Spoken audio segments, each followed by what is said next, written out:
سڵاوتان لەبێت. سەرچاوێک لە پۆلیسی پارێزگای سەلاحەدین ئاشکرا کرد نیوەڕۆی ئەمڕۆ ئۆتۆمبیلێکی بۆم ڕێژکراو لە ناوڕاستی قەزای خورمات و لە خۆرەڵاتی شاری تکری تەقیە و بەهۆیەوە 2 کەس کوژان و 15 تریش بریندار بوون.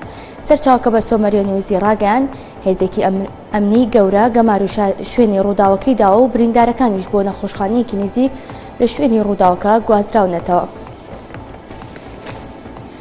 سەرچاوێک لە وەزارەتی شەهیدان و ئەنفالکراوانی حکوومەتی هەرێمی کوردستان ڕایگەیاند بازرگانێکی کورد کە چەند ساڵێکە لە میسر نیشتەجێیە گردەیەکی ڤیدۆیی کچێکە گوایە یەکێکە لەو 18 کچە ئەنفالکراوە دەنێرێت بۆ هەرێم کە لە ڕووداوەکانی ئەنفالدا نێراون بۆ یان نەشانەکانی میسر لەلایەن ڕژێوی بەعسی ڕووخاوەوە. پاش لە دەستدانی کۆنتڕۆڵ ئۆتۆمبیلێکی جۆری نیسان پەترۆڵ سەر بە وەزارەتی تەندروستی لە شاری سلێمانی گەڕی کرد. بەوتی شۆفێری ئۆتۆمبیلەکە ڕووداوەکە بە جۆرێک بووە لە گەڕێکی کازیوی شاری سلێمانی هاتوۆتە خوارەوە و بەرەو شەقامی 60 مەتری هاتووە و کۆنتڕۆڵی ئۆتۆمبیلەکەی لە دەستدا و بە ستونێکی کارەباوە گیرساوەتەوە.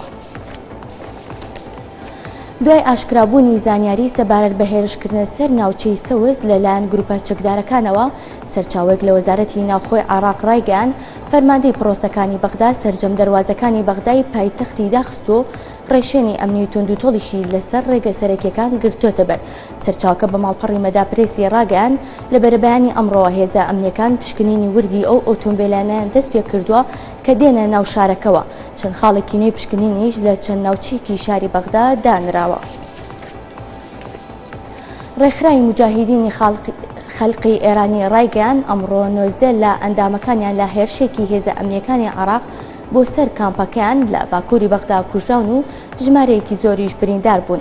ڕێکخراوەکە نوری مالکی سەرۆکی حکوومەتی عێراقی تۆمەتبار کردبەوەی کە لە پێش ڕووداوەکەی ئەمڕۆ بووە کە تیایدا شانبەشانی هێرشی هێزە ئەمنیەکان کامپی ئەشرەف بە گولە هاوان بۆردومانێکی چڕ کراوە.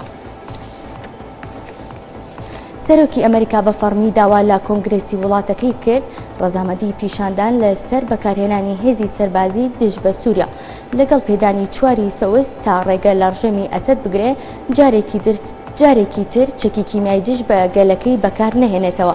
دوای چەند کاژێرێک لە وتارێکی باراک ئۆباما کە تێیدا تەکیدی کردەوە لە هەنگاوێکی سەربازی لەو جۆرەدا پەنا بۆ ڕای گەل دەبا کۆشکی سپی پرۆژە بڕیارێکی سەبارەت بە بەکارهێنانی هێز دژ بە سووریا ڕادستی کۆنگرێس کرد.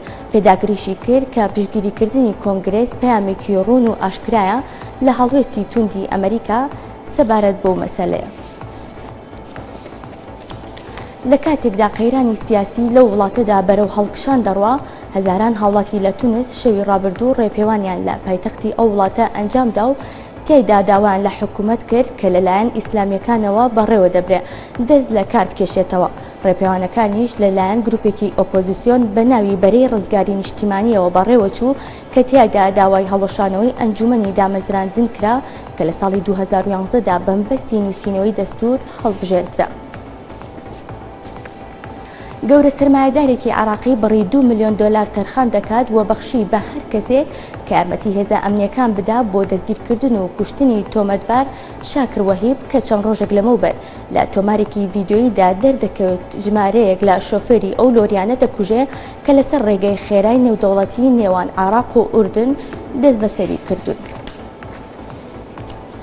وەزارەتی نەوتی عێراق ڕایگەیاند کار دەکا بۆ پێکهێنانی سەنتەرێکی ڕاهێنان بە ناوی سەنتەری بیرلێدانی عێراقی بۆ میلاکی هەڵکەندنی بیرە نەوتەکان کە بە 5ەم پەیمانگای نەوت دادەنرێت لە سەر ئاستی جیهاندا.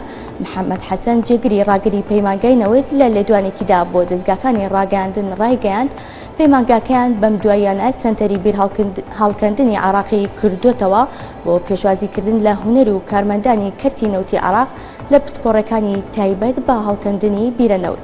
لێن ئارتی و کورتی هەواڵەکانم پێشکەشکردن شاد و کامەران بن.